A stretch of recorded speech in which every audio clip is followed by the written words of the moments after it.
Welcome to the Clinical Pre-Hospital Care Research Forum Journal Club. Here in our PCRF Journal Club, we promote evidence-based practices by critically evaluating the latest science in emergency medical services.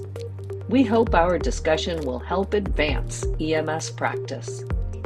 Through the generous support of our sponsors, Limmer Education and ESO, we are able to make science more accessible and understandable.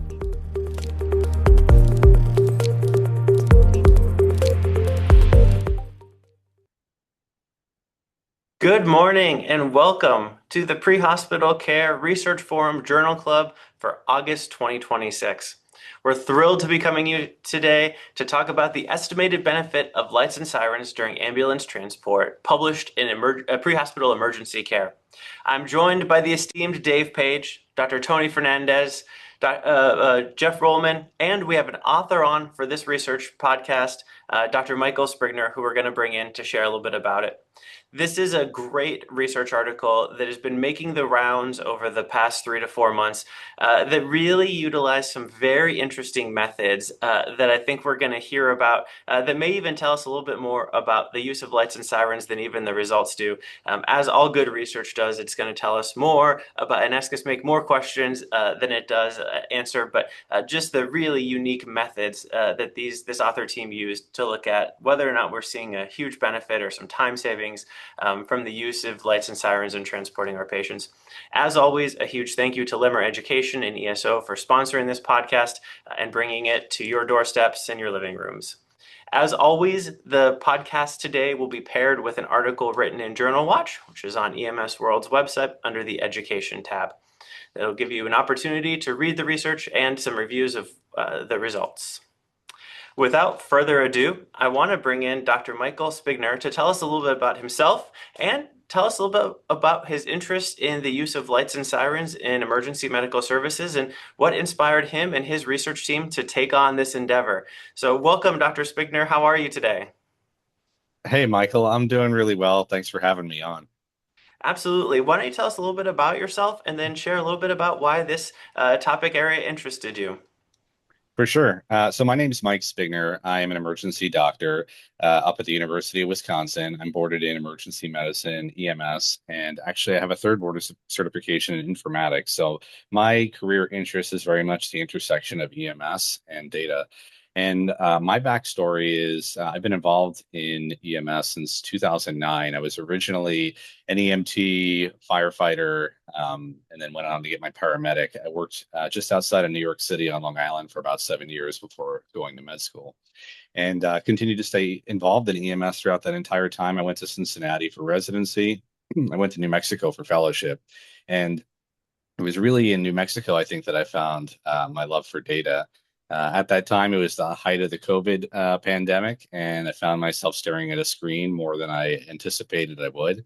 And it ended up being a blessing in disguise because I found that I was really enjoying trying to tease insights out of large data sets, and that was sort of the beginning of all of it. So, in my current role here at University of Wisconsin, I am the director of pre-hospital medicine research, and I'm our director of pre-hospital medicine informatics, which is a unique role that specifically is focused on improving the way that we leverage EMS data for research, quality, and operations.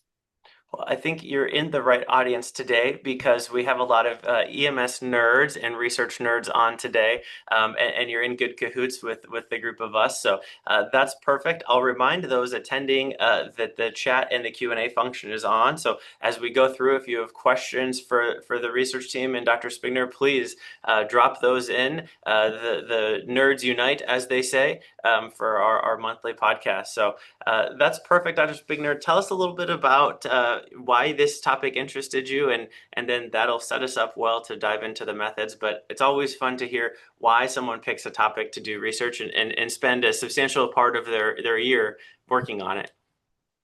Absolutely. So, as everyone is hopefully aware, there's a longstanding national dialogue around the utility of lights and sirens. The studies that have looked at this previously go back 20 years. So it's not a new topic of discussion, but I happen to be blessed because I work in an EMS system where our EMS service directors, chiefs, are all very interested in making data-driven decisions. So I was actually approached, this was an operational evaluation initially. I was approached by one of our service directors to try to better understand how license sirens are used in our system so it could help guide some of our operational policies and things of that nature. And as we were conceiving this design and how we were going to go about answering this question, it occurred to me that this would interface very neatly with a lot of the ongoing discussions that are happening nationally around the use of license sirens. And ultimately, the methodology we came up with was one that could be portable, transferable, applied by other systems to help other people answer the same question. So this operational evaluation took on a research slant as well because we realized it could help people outside of our own system. I think that's so important because there sort of are some national publications out there, and sort of most recently a joint position paper with a whole bunch of national organizations, including the NAMSP, the physicians group, saying, that what the data overwhelmingly says that this may or may not have a benefit, but it's probably not so much, and it's probably only in some specific places. So I think it's interesting to say, okay, but how does technology improve that? And I think we look at traffic 5 years ago versus traffic today, and car manufacturing 5 years ago versus car manufacturing today, and even technology in the use of stoplight systems versus today, and say like that technology is only advancing. Does it change, right? Because it very well could, just like anything else in healthcare. So I think that's really interesting. Did you have any sort of preconceived notions going into it, thinking what were we going to prove, or what do we think the data is going to show us? Yeah, I think I have either the fortune or the misfortune of the experience of working in the greater New York City area. And my experience with licensed sirens there was very different than my experience here in the Midwest. And so I expected that licensed sirens would reduce the anticipated duration of a trip. Um, but the magnitude of that or how much it would reduce, I really wasn't sure because I expected there would probably be a big difference depending on what system you were in. And we intentionally included a very large area where there was going to be rural and there was going to be urban. And I expected benefit, but I didn't know the magnitude of benefit. That's always the fun part about going into it, is to if we can even disprove our own internal conceptions and beliefs. So I think that's such a great foundation for where we go into the methods, and for that we'll bring in Dr. Tony Fernandez to introduce the methods, and we'll get Dr. Spigner's approach as we go on. But welcome, Tony. I just think this is the methods on this. Just I read them twice, just reading through and being like, this is such a cool way to design a study. No, I agree. And isn't it great when you read the methods of the study twice, right? Now you want to go back and make sure you've learned it and just because they are that cool. So I'm really excited to dive in. Thank you, Dr. Spigner, for joining us today. And let's just start by talking about your aim or your goal for the study, right? So as written, it says you and your colleagues, your co-authors, sought to determine whether a modern transportation model could be used to estimate the potential benefit of lights and sirens during patient transport. Now, almost everyone on this call, I know all of the panelists, every one of us has run lights and sirens and wondered if it actually mattered. Um, what can you say, like as you started to dive into this study, kind of what made you kind of want to actually jump in the way that you did? Because clearly you probably won't be able to assign lights and sirens and no lights and sirens randomly. I don't know an IRB that would approve that, but going through and how did you come up with these novel methods?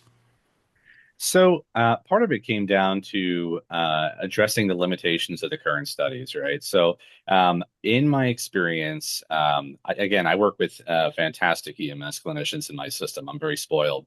But they ask a very valid question, which is these previous studies that have been done on licensed sirens are relatively small. We're talking about cumulatively a couple hundred patients. And although they were highly accurate, it's a couple hundred patients in one particular system that has a particular set of conditions, traffic, and infrastructure.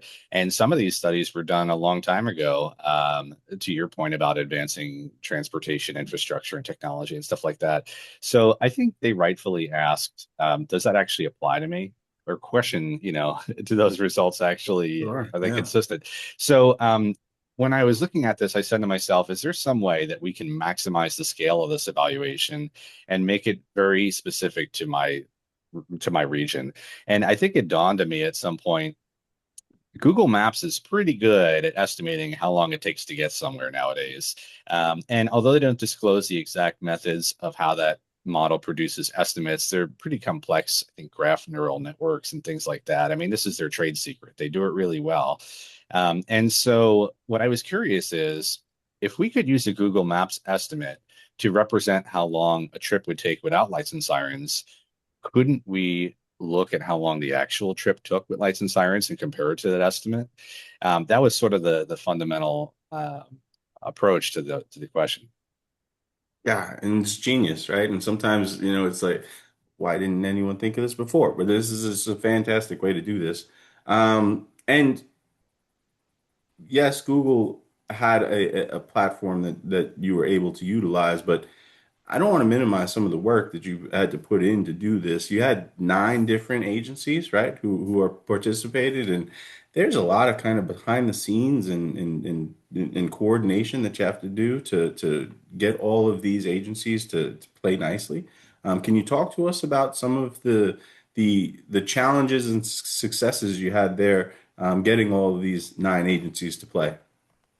Yeah, so actually, I will give credit where it's due. A lot of the hard work was done by my other colleagues who are EMS physicians in this system and the service directors and paramedics that came before me, because for a long time now, these agencies have been part of a medical direction consortium that we call the UW-EMS Consortium, which was created to strengthen those coalitional relationships between agencies. And so we have a long track record of these agencies collaborating together. And I think just because of a long relationship with UW and the medical directors as well, there's a trust that we're going to use the data for constructive purposes and that we're not going to try to pull a fast one. So, like everything else, relationships are critical. Yeah, absolutely. And what a great resource to have locally to be able to do stuff like this. That's fantastic that folks put in that work early so that you can get this great work done now. So we talked a little bit about the Google mapping tool, and a lot of us will use Google as our GPS of choice to get to where we got to go. But for this mapping tool specifically, how did you get comfortable to know that it was accurate for ambulances? Yeah, good question. So I had not seen any previously published studies that looked at whether or not Google Maps approximated non-emergent ambulance traffic. So we had to do that in this study. Otherwise, we'd be using a reference that was not trustworthy. So Absolutely. the very first thing we did is we exported all the non-emergent ambulance transports, and we looked how long those trips took, and we compared those trips to predictions of how long the same trip should take from Google Maps. Because if it's, I mean, it's funny when you bring this up with people, they'll say, well, yes, even though I'm not using lights and sirens, don't I drive faster just because I'm in an ambulance? And if you look at the data, perhaps a little bit, but we're talking less than 30 seconds systematically, not statistically significant. So ultimately, what we did is by comparing the predictions to non-emergent ambulance transports, we found that they were a pretty close match, not perfect, but we didn't expect perfect, and certainly good enough to proceed with using that as our reference. Excellent. And yeah, that's a great way to do it. Use what you have and makes in almost like a pilot test of the application. So I think that's great. You did mention in there that they did have a let's say a fancier version, the traffic aware version that was something you considered, but you didn't go with. Can you walk us through that decision making?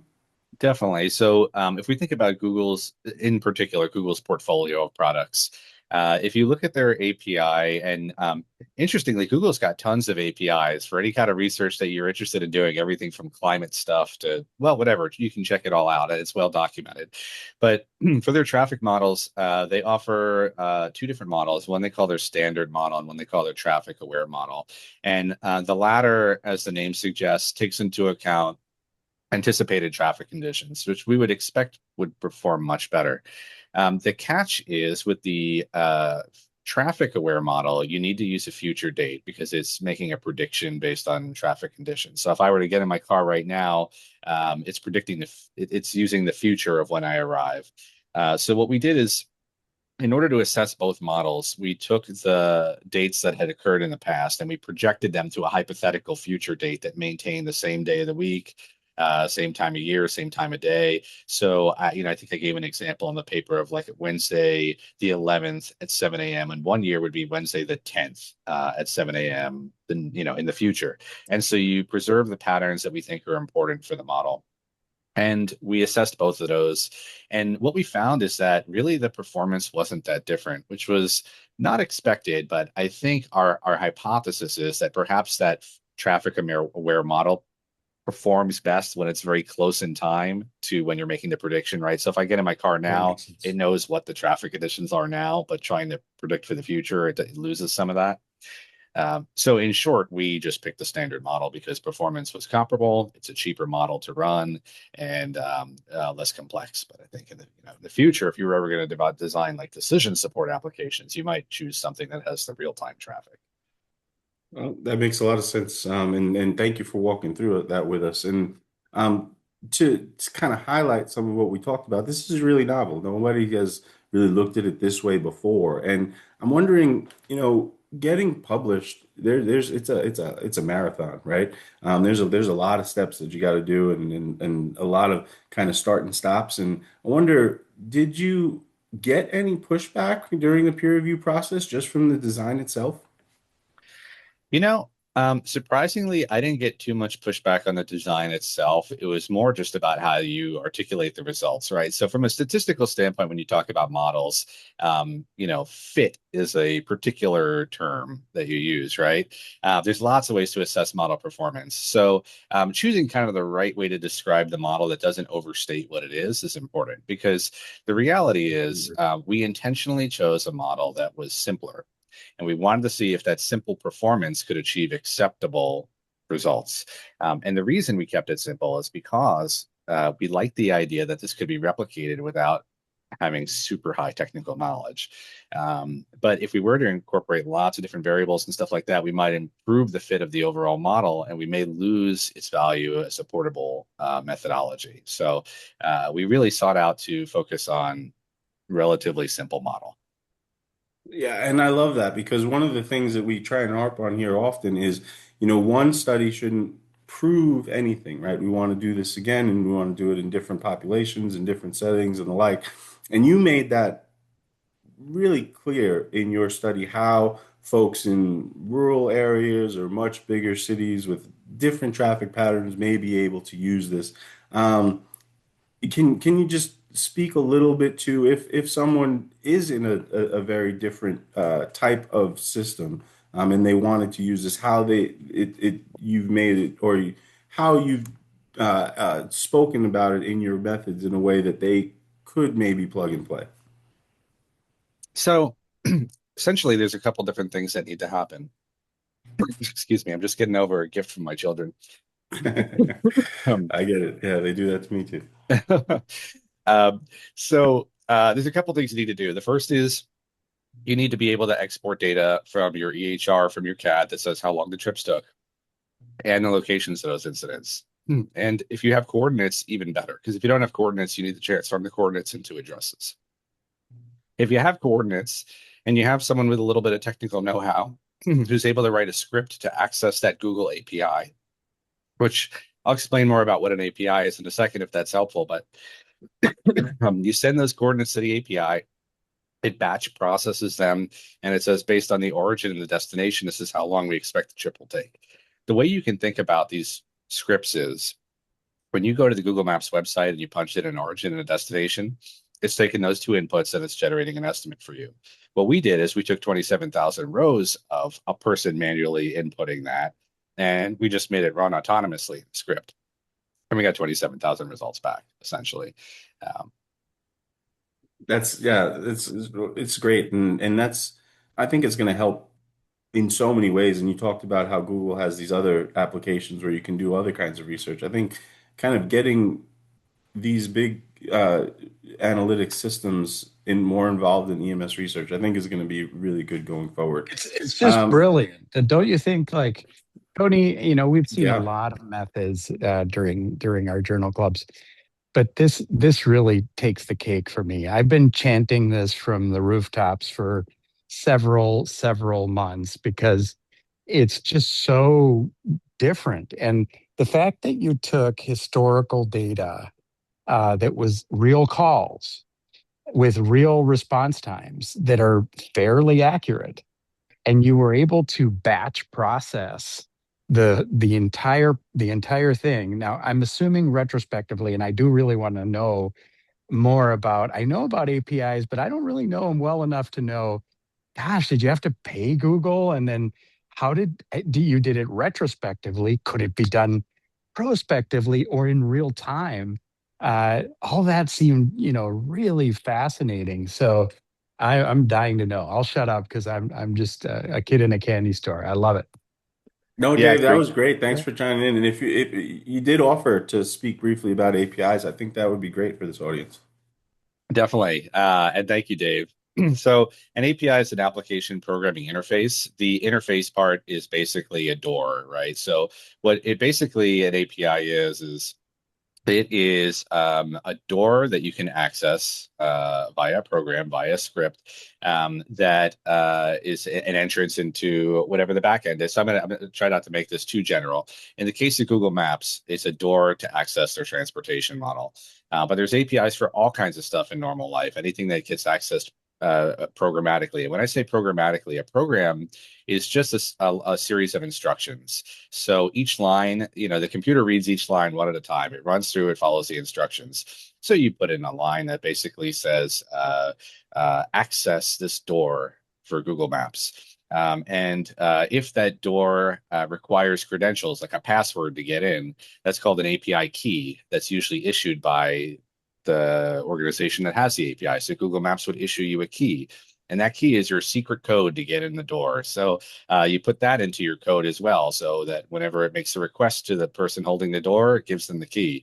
And then you need to actually have a payload too. So what are you putting through the door to the model? So in your script, you're going to have, well, every API has its own parameters, but you can look this up on the Google's website and their documentation. But for example, the origin location, the destination location, perhaps the time of day, what type of model. Are you riding by bicycle or by car? Like these are all parameters in the Google model. It's like all the same stuff you normally click on your phone when you're going somewhere. So now you have a payload saying the type of information you want with your inputs. You're bringing it to the door with a key, which is your API key, your credential, your password. And now you're being ushered into the system. You're going to hand off that data to Google's model. It's going to do its black box thinking, and it's going to say, for this set of inputs that you gave me, it should take you this long. And we anticipate the route is this long.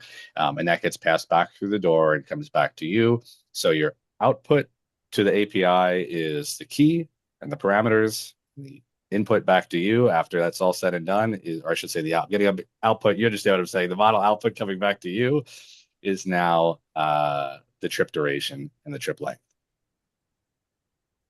That's very cool. Very cool. And thank you for that. I'm sure that'll help many budding researchers on our call try and, again, just find novel ways to look at EMS data.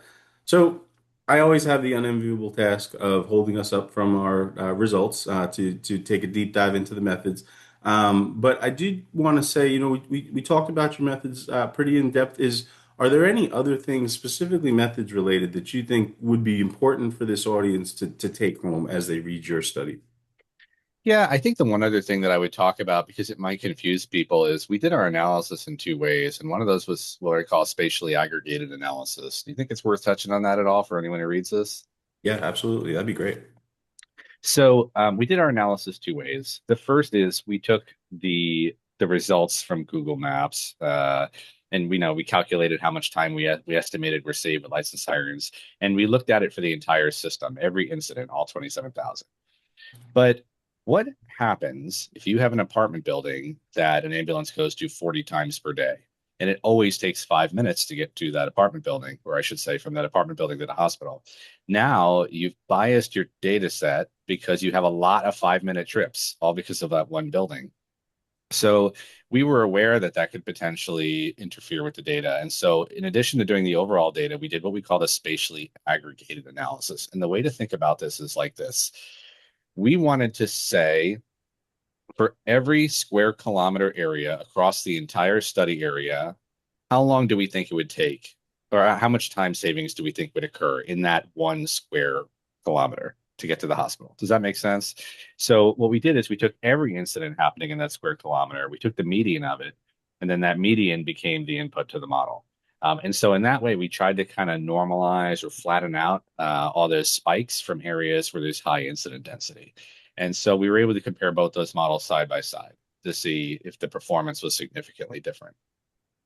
Yeah, and I'm so glad you went over that, because that will be really important as we do dive into the results. This is just really great work. Thank you for doing this. Thank you for doing it the way you did, and for teaching us how to bring some of our analyses into the future. I do want to, before we jump into the results, I just want to open it up one more time to any of our panelists or any of our audience who do have method-related questions. And then let's jump into these results because they're really fascinating. Thank you very much. First off, just wanted to thank you, Dr. Spigner, for this awesome article, and definitely required a lot of thought through these methods and working this out. So thanks again for joining us. Just wanted to ask about the actual timestamps, since so much of this relies on the timestamps, comparing them to the EMS units, and knowing in reality that we are juggling many different things and touching that physical button of leaving the scene, arriving at the hospital, or going and coming, that it's not always our priority, and that those physically pushing that button can sometimes happen much earlier than actually leaving, so they don't forget, or vice versa, until they're on the road. Was wondering if that's something, I saw that you mentioned that in your limitations, but just how you may have accounted for that, or if that may have just been a wash in the end. Yeah, great question. In every study, there's some things that you can adjust for that are limitations. That's important to disclose, and that's one of them here. So the fact that we have a CAD system here, computer-aided dispatch, is, I think, a benefit, right? Because you don't have to remember and write it down. And those CAD timestamps are generated from mobile data terminals, as you alluded to. And the how close in time a person is to hitting that button to when they arrive or depart scene affects the accuracy.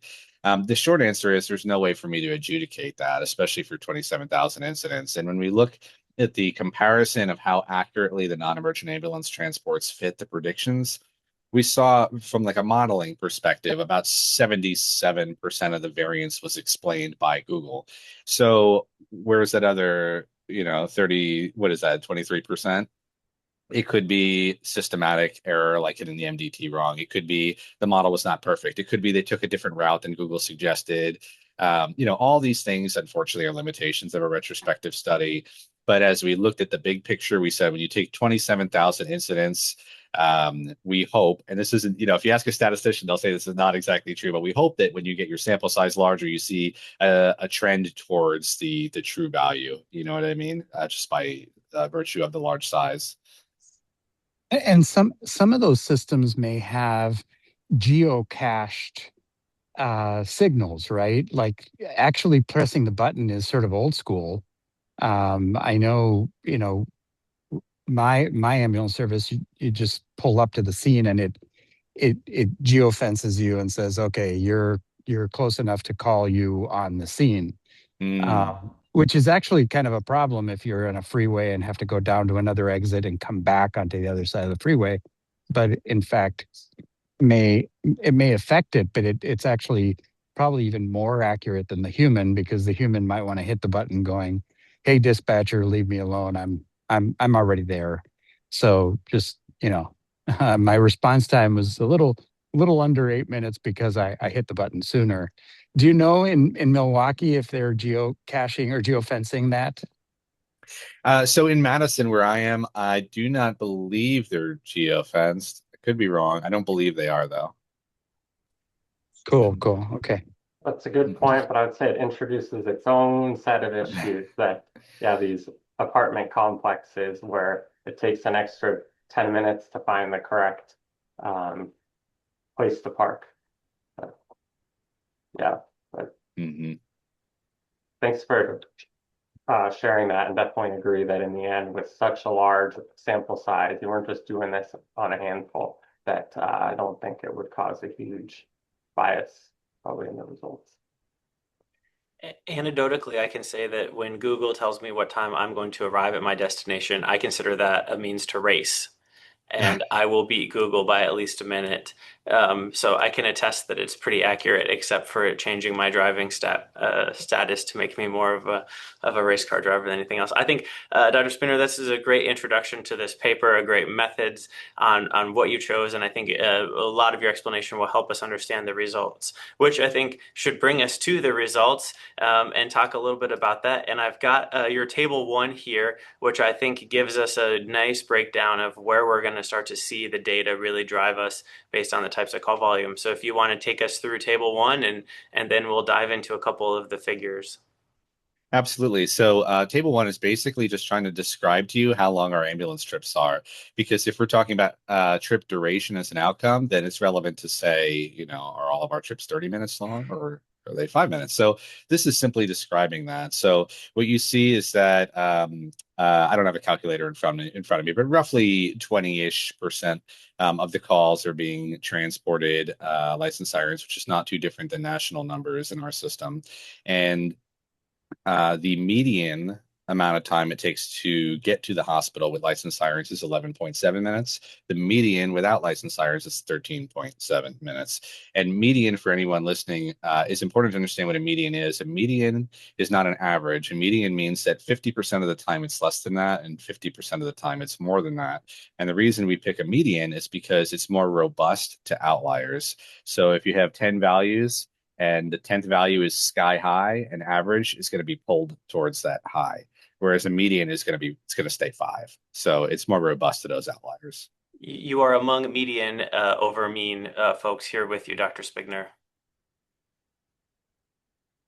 Uh, and I think this is perfect. And maybe just briefly on the IQR, because I think that also helps us understand that this is not a every transport's 5 minutes, right? We have some duration of time with our patients, which in my book only helps validate what the results are going to show us and tell us that, like, oh, actually they did measure some short calls that appeared to be down the street from the hospital. I think in our urban settings, you can throw a stone here in Los Angeles and hit a trauma center without too much effort, versus coming to the Midwest, which is actually where I was a firefighter and a paramedic, and giving you much more like you have to actually talk to some people for a few minutes. Yeah, absolutely. So an IQR is the interquartile range. So if you think of a distribution of things, right? You have 10 calls, some are short, some are long. We said that the median is the 50th percentile, where 50 is higher, 50 is lower. Interquartile is between the 25th, meaning 25% are that or less, and the 75th, meaning 75% are that or less. So it shows you the kind of the spread where the middle 50% of calls are, from the 25th percentile to the 75th percentile. So you could say the middle 50% of our trips are between 8 and 16 minutes with licensed sirens, give or take. And in my head, that for our listeners, that makes sense to me when we're looking at the emergent versus the non-emergent. While there's a lot more non-emergent calls, which again fits the national profile, their IQRs and their medians are relatively similar for comparison's sake. Their Hmm. medians, we do see some difference, which sort of matches that if you do have lights and sirens on, you may be just a little bit quicker in your transport time. But our IQR ranges are very similar in nature. So I think that sets up our results to tell us that we're actually comparing Granny Smith green apples to Granny Smith green apples, as opposed to just apples to apples.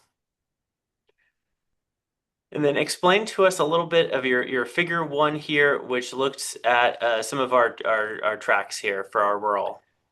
Yeah, so there have been studies previously that talked about rural versus urban. What we wanted to do is include the largest possible sample size that we could. We took mutual aid incidents, and so we had this big area covered, and we wanted to describe what that area was like for you, since you don't know what it's like here. So the top is a RUCA code, or rural urban classification.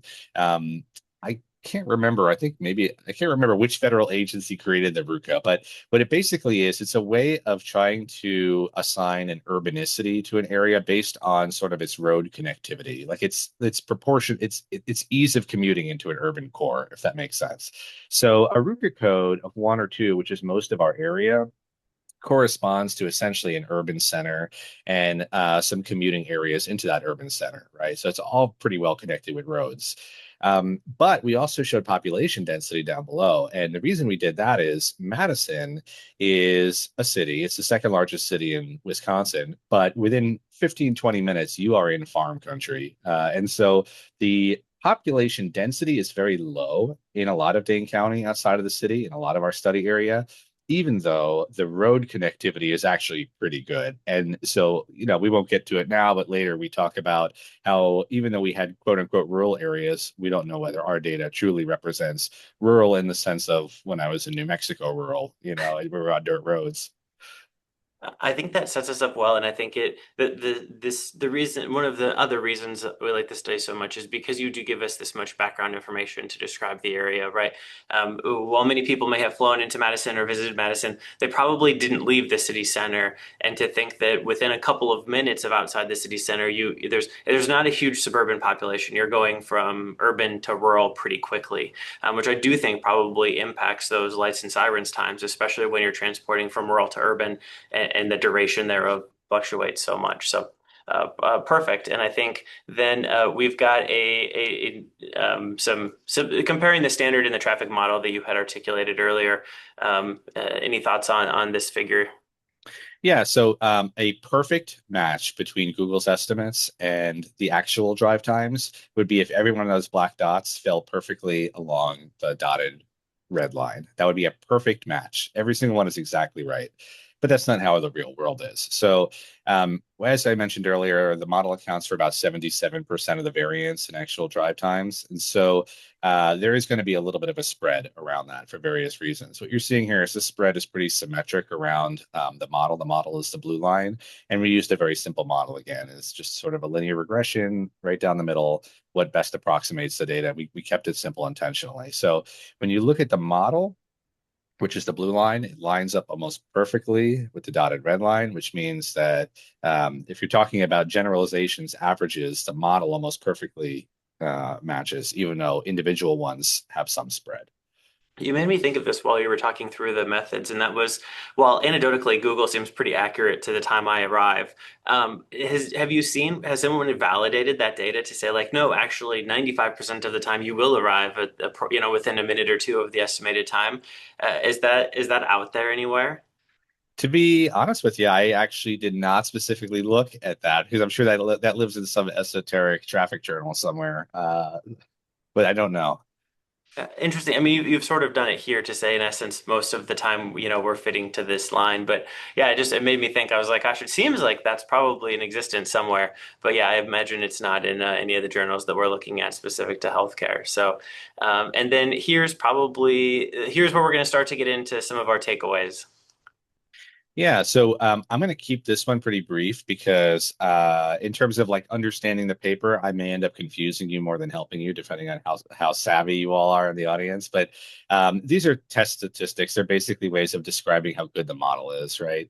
And really, the takeaway here that I wanted to share with you was essentially that R squared, which is essentially like the amount of variance explained by the model, right? So as I said earlier, about 78% of the difference in actual drive times was explained by the predictions from Google.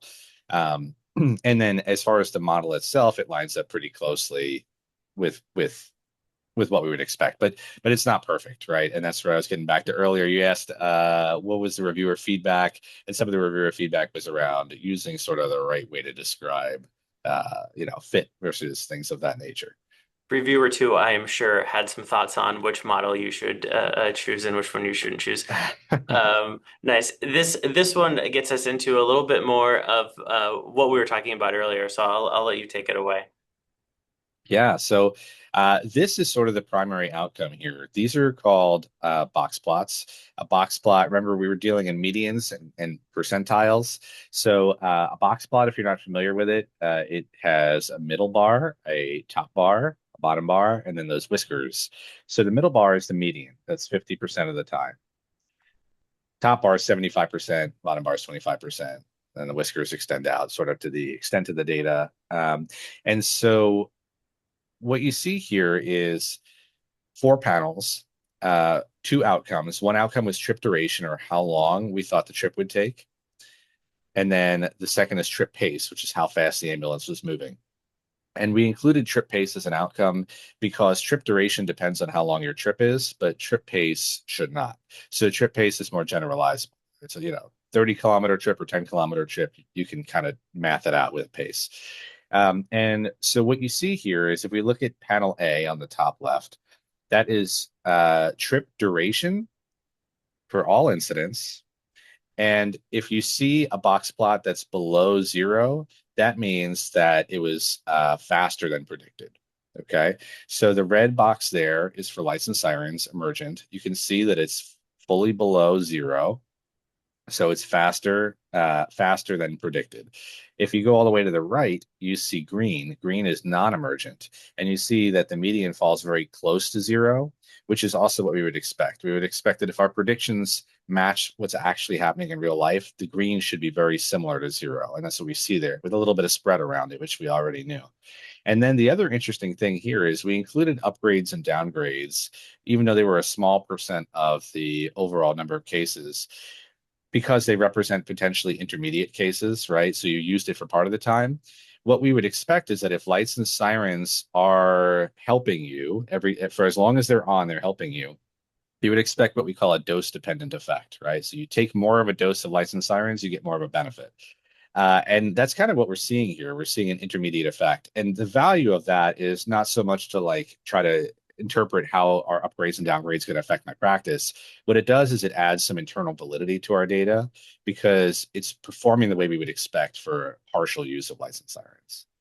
I thought the same thing on the trip pace for the upgrades and downgrades, right? I could see where if you just upgraded as you were getting into the urban center and you needed to get through the streetlights or through traffic, then your dose is probably going to be substantially less than if you flipped it on in the middle of the day for the rural areas. I think the same thing, sometimes we downgrade at night when there's no traffic and it's pointless to have them. But I thought the trip pace is where I thought I saw that there's some interesting results with the upgrades and the downgrades where, again, we do see that median sort of hover right around, but it come a little bit lower. So that makes sense to me. Like, okay, we turned it on when we thought we needed it. And I sort of put my faith in the provider of saying, okay, they must have thought they needed it at this point in time. So that only helps pass my sniff test, if you will. Am I reading that correctly, or do I have that backwards? Yeah, no, you're absolutely right.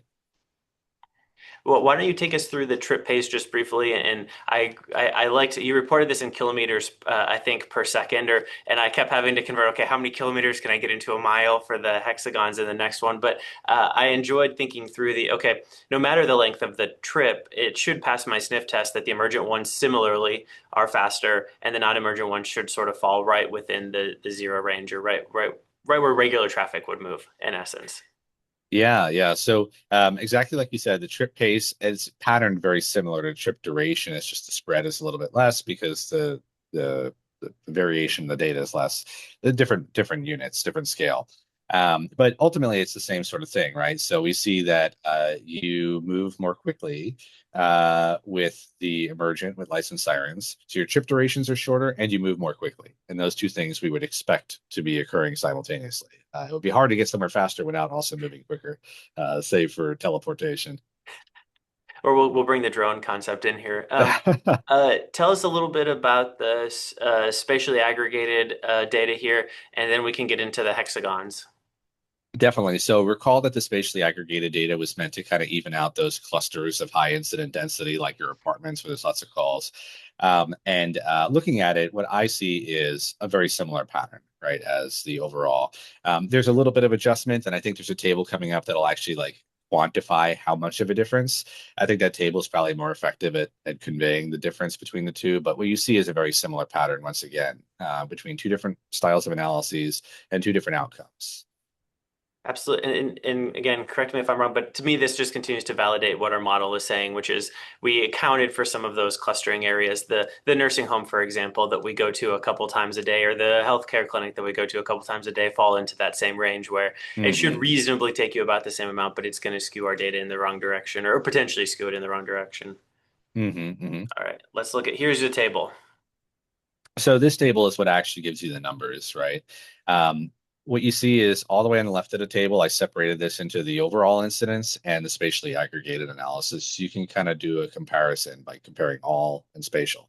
And the next column over there is your transport mode. So that's essentially the exposure, right? The licensed sirens versus not licensed sirens. And then you see your two outcomes, which is trip pace and trip duration. And what we reported there is, once again, the median and the interquartile range. So the way that I would interpret this is, let's look at emergent, because emergent means licensed sirens, right? If we look at that, we look at the median for the overall incident data, the 50% of the time licensed sirens save 3 minutes or less. That's the way to interpret it. If you look at the interquartile range, you could say 75% of the time it saved 5.7 minutes or less. That's how you would interpret that. Similarly, if you go down to the spatially aggregated analysis, you can see similar. I mean, when we talk about like magnitude of scale, like they're very similar values. 3.3 minutes saved in the spatially aggregated analysis. And again, 75% of the time, 5.3 minutes or less.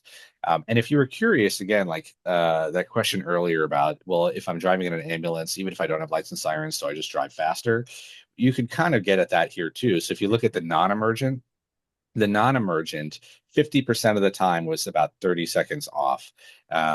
But if you look at the interquartile range, it kind of spreads between negative and positive there. So it just depends on the actual call. But the point is, systematically, maybe it's a little bit faster than we would expect, but probably not enough to really change the entire conclusion of the results, if that makes sense.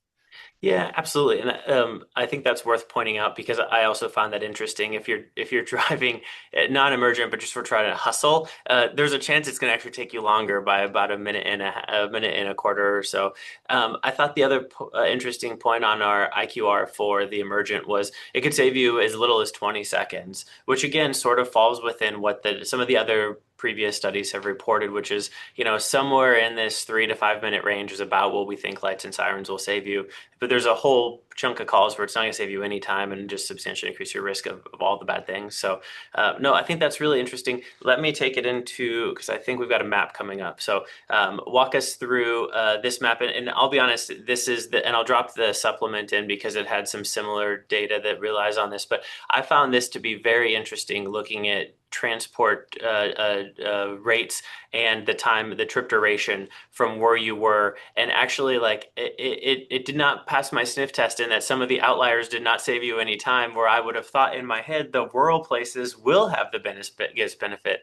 So share a little bit about this graphic, but then maybe why Michael's sniff test failed him on this one. Yeah, so it is kind of an interesting observation about the rural. So what we generally see, so panel A and B, okay. Panel A is the first outcome, which is how much overall time saved, so in minutes. And panel B is essentially how much faster you're moving with licensed sirens, so seconds per kilometer pace. So in A, what you see is values that are yellow or light green represent more overall time saved with licensed sirens. And each of those little red diamonds in there is where our hospitals are. So you can see most of them are kind of concentrated in that downtown area near the isthmus. And generally speaking, if you just kind of look at the picture, it almost looks like a target sign around each of those hospitals, right? Where it gets lighter as you move farther away. And so what we're observing here is that if you're farther from the hospital, the amount of time savings with licensed sirens is generally greater. And that makes sense conceptually because you've been driving longer. So even if you have a little bit of benefit over a very long distance, you're going to rack it up over time. But interestingly, even if you look at those rural areas, those little sort of disconnected towns, villages that are out there, most of them actually are not that different from even some of the suburban areas on the outskirts of the city.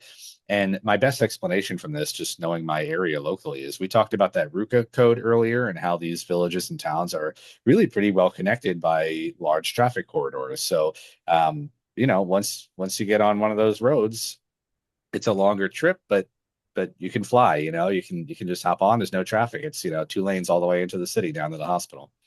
And then if you look at pace on the bottom, that's where it's interesting to me. That's where you really see the benefit per kilometer of licensed sirens, like how much faster you're going.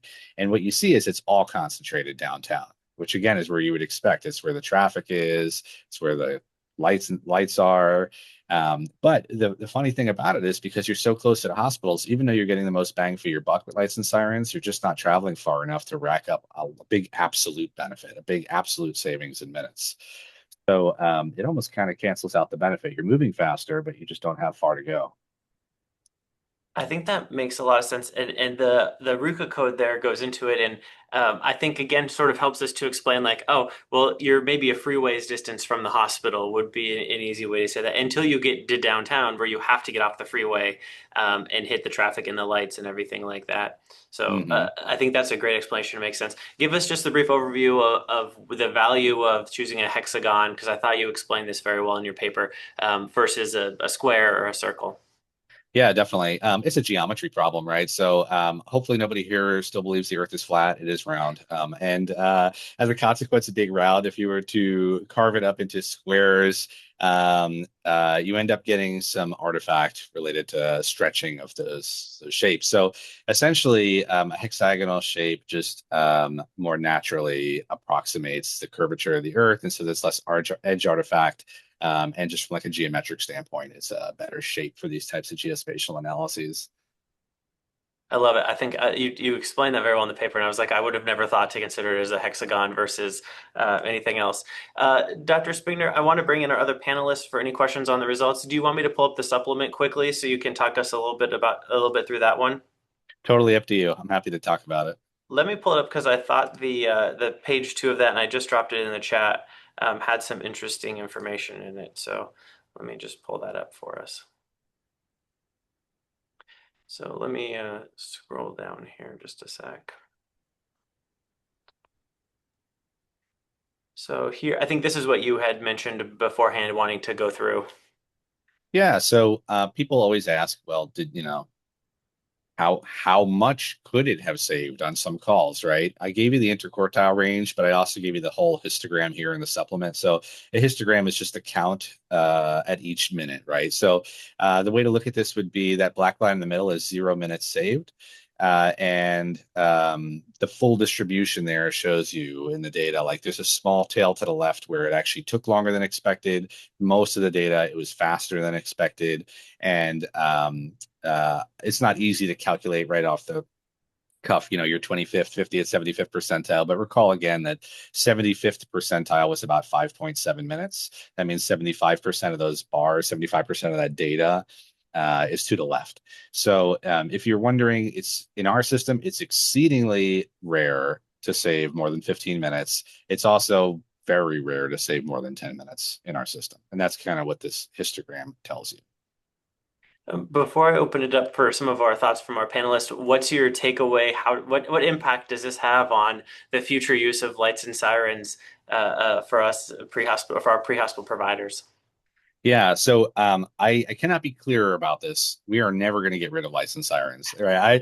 Because I know like people feel like, is this, am I coming for you? No, no, no. Um, I worked in New York, and I think we use licensed sirens to go everywhere. And I just understand that it's just the reality of some busier systems. But what I do believe is that there's a future for more judicious use of licensed sirens.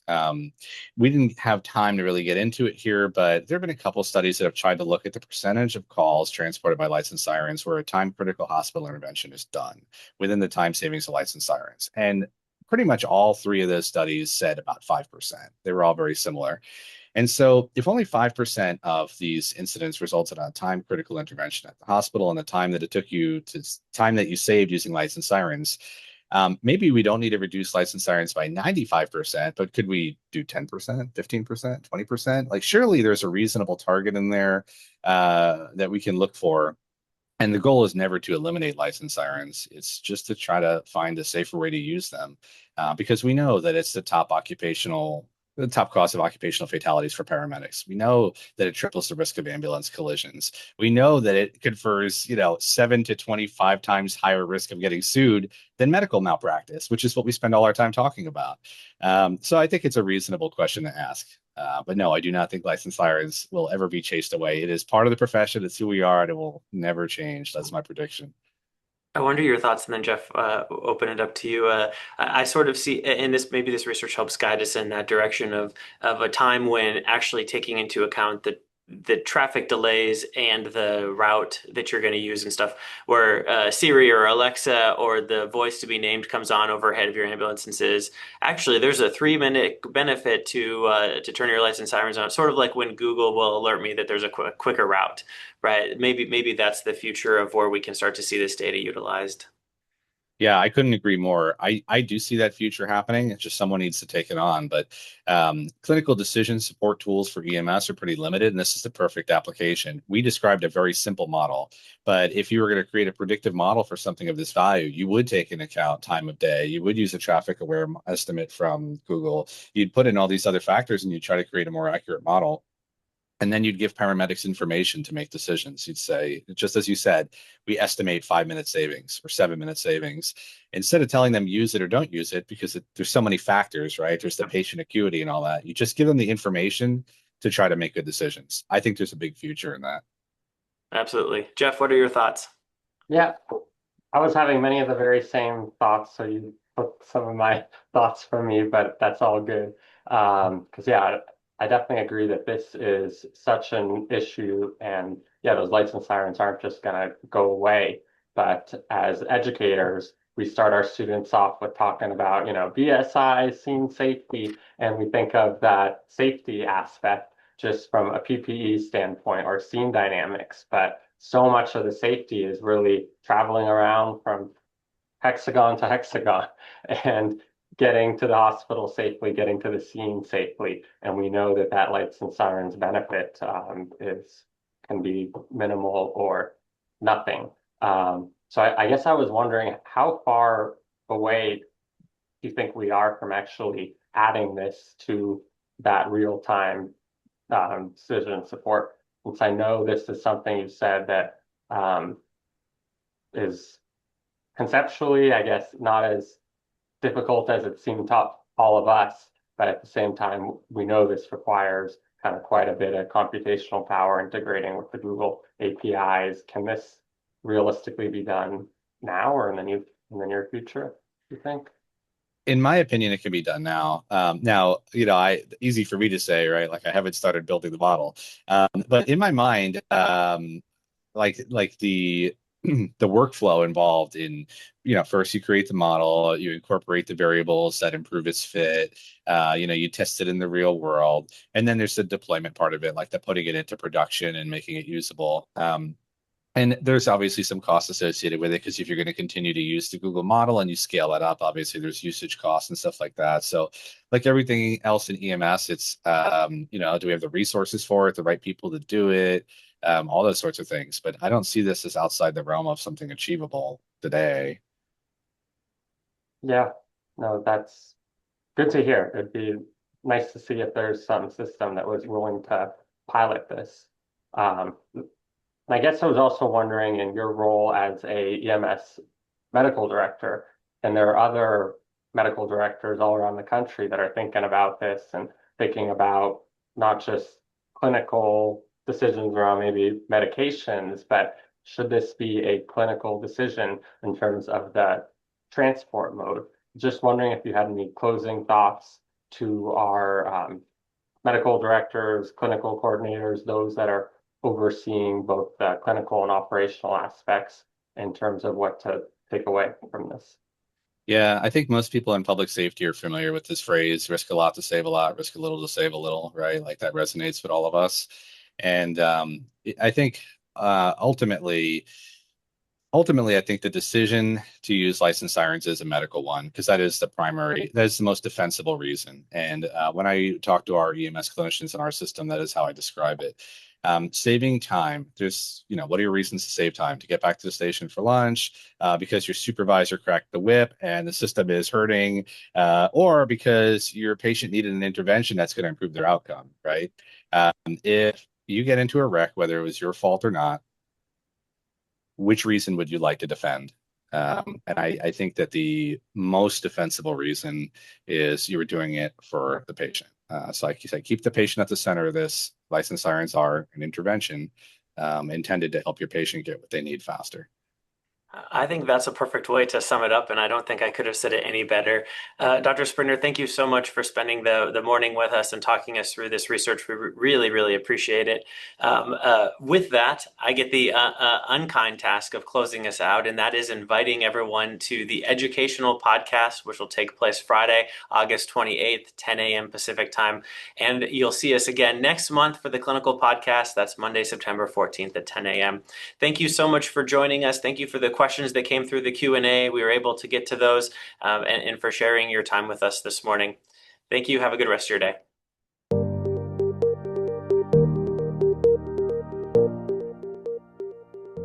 We hope you have enjoyed and learned from this PCRF Journal Club. Please share it with other interested EMS professionals. An archive of past journal clubs can be found at pcrfpodcasts.org. You can also find us on Facebook at PCRF at UCLA and on our website, prehospitalcare.org. A special thank you to our sponsors, Limmer Education, providing educational tools for success at every stage of your EMS journey, and ESO, dedicated to improving community health and safety through the power of data.